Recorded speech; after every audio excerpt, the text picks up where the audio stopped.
Good morning, students. This is your chapter 7, the living and non-living. Okay.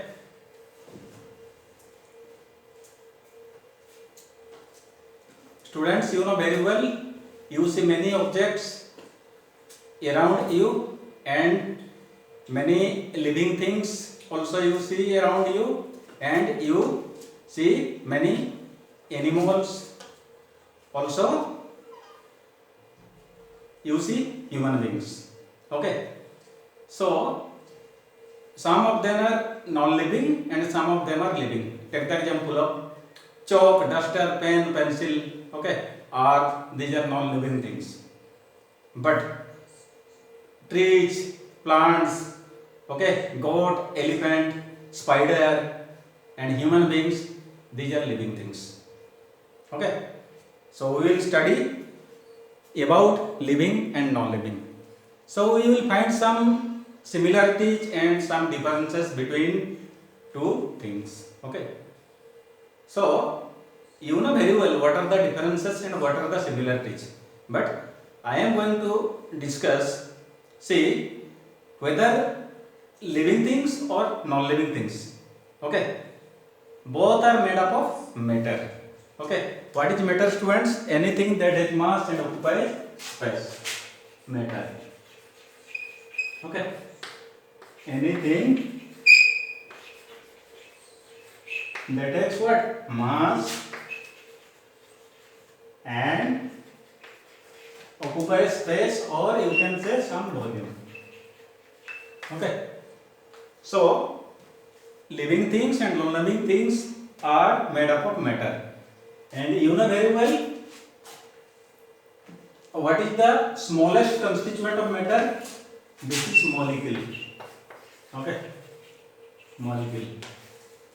And this is the ultimate particle. So whether you say living things or non-living things, everything is made up of matter and finally molecule. But non-living things do not show movements and also do not show biological activities such as taking food, respiration, digestions, growth, movements. These things are not shown by non-living things, but all these things are shown by living things. But I want to tell you, living things are also made up of molecules, but the smallest, okay, structural and functional unit, structural and functional unit in case of living, is called what? Cell. Cell is the smallest unit. It forms the structure as well as it performs all the functions of the living organisms. Got it? And the cell itself is made up of molecules. Okay? But you can't say molecules the living structures. You can say cell is the living structure. Got it? So, the most basic unit and structural units of an organism, let it be plant or animal, is the cell. So, what characteristics a living being have? We will study all these things. Okay. So, living beings are made up of cells.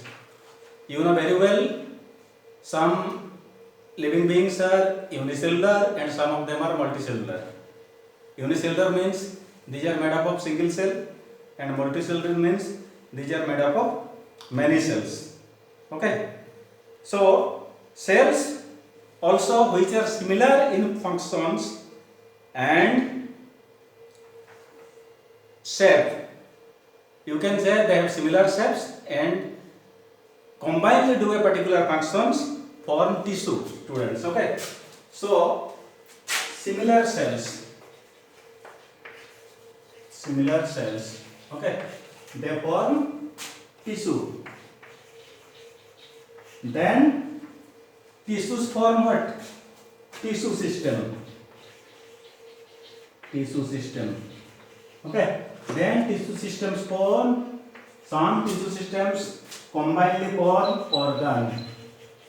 Okay, and finally come to organ system. Okay, and finally the organism. Finally the organism. Okay, so you know organism very well. Okay, take the example of heart. Heart is the organ, but what is organ? Organ systems you can take combinedly veins and arteries and total the capillaries, all including form the circulatory organ systems, and combinedly many organ systems, digestion, respiration, circulations. Okay, all the systems form finally the organism. So this is the basic hierarchy in case of living organisms. But most important thing in organisms is that living beings grow. Okay, nobody needs to tell you that living beings grow. You were born a teeny boy, now you are nearly 4 to 5 feet tall. You will still grow for a few more days. Then you will be stopping to grow. This is true for all animals and plants also. Okay, but plants have some exception. They grow throughout their lives. Okay.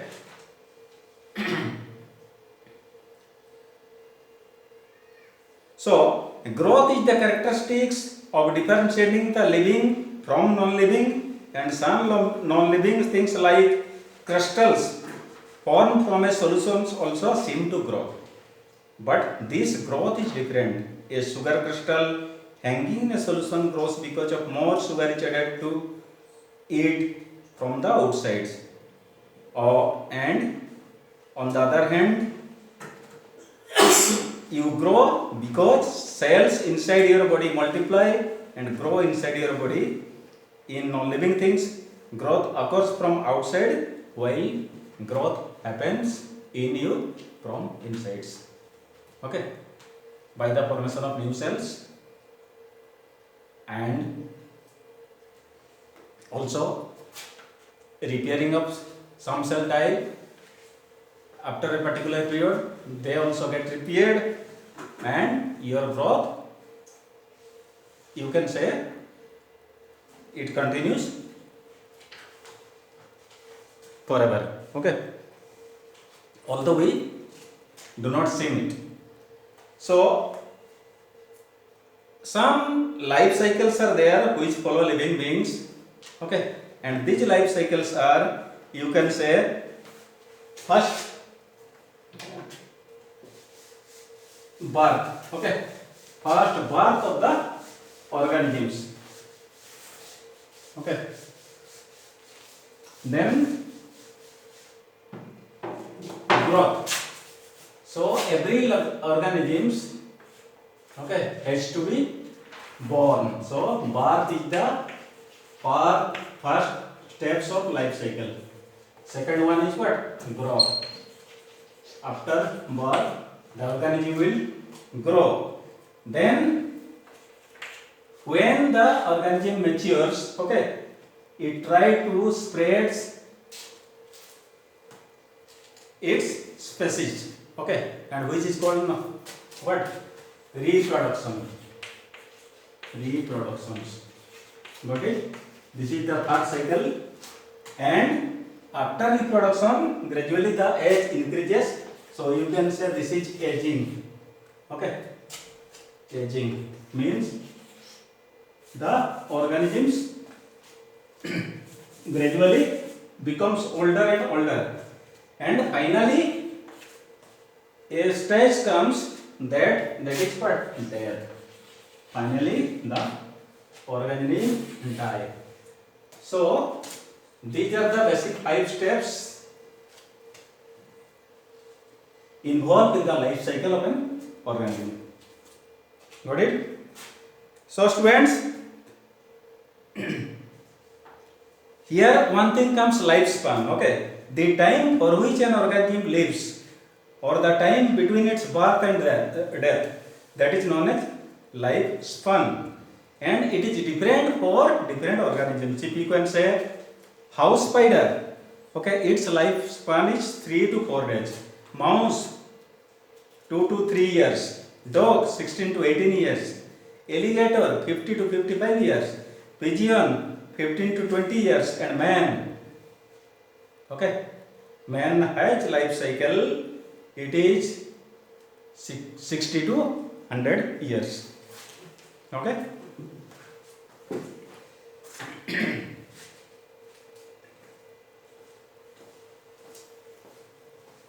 So let us study something about the reproduction of animals. An essential part of life cycle of a living organism is reproduction. All organisms reproduce or produce their own kind. Okay, and most of the plants we see around us reproduce by producing seeds, and in some roots or stems or the leaves gives rise to new plant. You know very well. Some animals, you can say man, cat, dog, horse, cow, produce young ones which are like small copies of themselves, okay, by the method of sexual reproduction. And some like fish, insects, frogs, lizards, birds also produce by laying eggs. And living beings need food. Okay, without food they can't survive, because they need it for growth and repairing. So some can produce food by themselves and some cannot. Okay, those especially the plants categories which have chlorophyll, they can synthesize their own food by taking water and minerals from root, from soil with the help of root, and using sunlight and carbon dioxide from the atmosphere. So these are called what? Autotrophs, because they can prepare their own food. But we and other animals, okay, we have to depend on plants. But especially you can say human, we depend on plant as well as animals also. Got it? So we are heterotrophs. We cannot prepare our own food. Okay. Also, another important thing, living beings respire. Without respiration, we can't live. So, respiration is very important, and it comprises of inhalation and exhalation, the process of taking air, letting oxygen combine with food and flowing out, throwing out carbon dioxide and water vapors. Okay, this is known as respiration, and it happens always in our body. So when we breathe in, we take air which contains oxygen, and when we breathe out, we expel carbon dioxide and water vapors. This process of breathing in and breathing out, okay, is a part of respiration. But respiration is a complex process. Okay, it involves lungs also, capillaries also. Got it? And another thing, excretion means some unwanted material are formed in our bodies. Okay, and that things need to be expelled. Otherwise, our body will be toxic. Take the example of sweat, okay, stool, etc. And all these things, urine also, okay.